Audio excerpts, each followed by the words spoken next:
I'm doing mine with St. Florida for Ron DeSantis. We have another article representing every billionaire ever. I'm doing the O-Town music review. I haven't seen many of these around here. This is my zine. Why you should quit blank.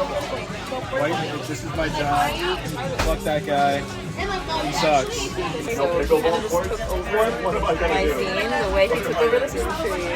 I am Mexicana from Florida, and I just think it's really important to protect our people. That's like my main message, but you know, Trump is horrible, so. I'm going to be your future interior designer. Yes, I really want to appreciate myself.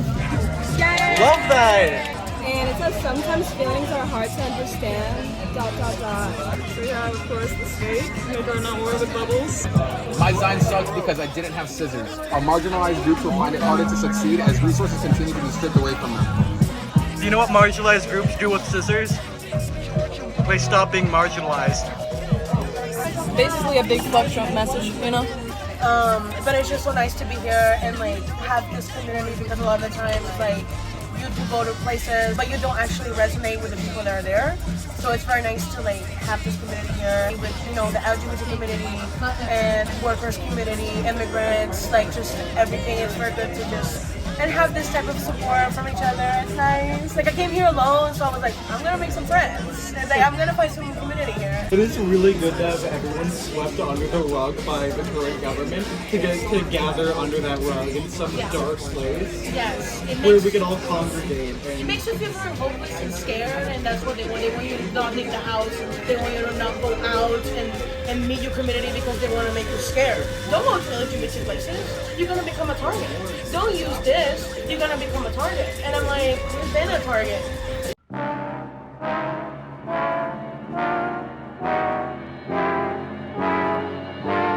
This is a little bit improvised. We're here to go check out the punk scene and to embrace our well-dressed punk nature.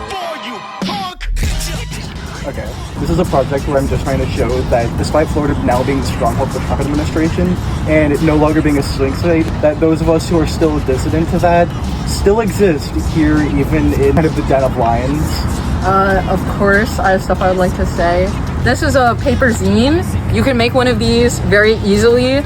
As we know, the media is becoming more and more censored each day. The way that you can make these, all you need is a single sheet of paper. So you have a blank sheet of paper, you fold it hot dog style, you fold it again in half this way, and then you fold it in half one more time. You unfold it, and then you fold it hamburger style, and you make a little incision from the folded side, not the side that's open, the folded side, from the top to this middle point. And from there, you open it up, you fold it back hot dog, you bring it in till you see an X, and then you pinch and fold, and you have a little 8-page booklet that you can fill up with whatever you want. The reason we're having this event is, of course, to spread political beliefs. So we have a couple of resources inside with different sources, but you can make a zine about practically anything, and it's a great form of homemade propaganda at home. If we can't get our propaganda out there, then we might as well make it ourselves and do it in physical media format. It's a great resource. Very good. Also, I feel like we should go ahead and mention specifically, being punk, as shown here, isn't a way of dressing, a music, going to concerts.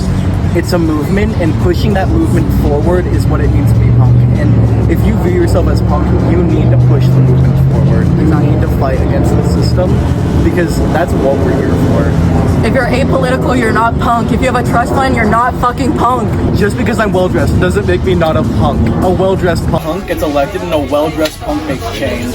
Period. Basically what's going on with Austin's Coffee is they want to turn this establishment into a turn lane. They used to want to make it a parking lot, but now they've made it a turn lane. This used to just be like a overgrown field right here. They recently developed this, which is like, how's that not enough space for a turn lane, first of all? Like, that makes no fucking sense. Austin's Coffee has like gone under fire multiple times by the city. It's one of the last remaining third world spaces in Orlando. There's really no place where you can like gather and loiter, and you can host events here for free. Like this event that I did, I just went in, wrote it on a calendar, and then I got to host it here. It's a great spot, and the fact that the city wants to get rid of it and has tried multiple times to get rid of it shows how they want us to be isolated and they don't want us to have contact with each other.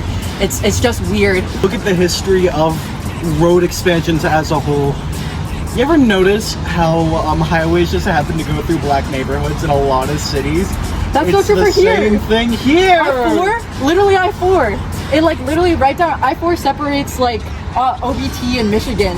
That entire area right there is traditionally a black neighborhood, and it's just, the highway does go directly through it. That's a great point. I never noticed that before. Roads made to connect people kill communities. This turn lane, you can find some bureaucratic reason why there needs to be some level of right-of-way and why this place needs to be demolished to make it, but you look at history, you look at where these things go, a place of community mobilization just so happens to be needing to be demolished for the expansion of a road. Who would have thought? Who would have thought?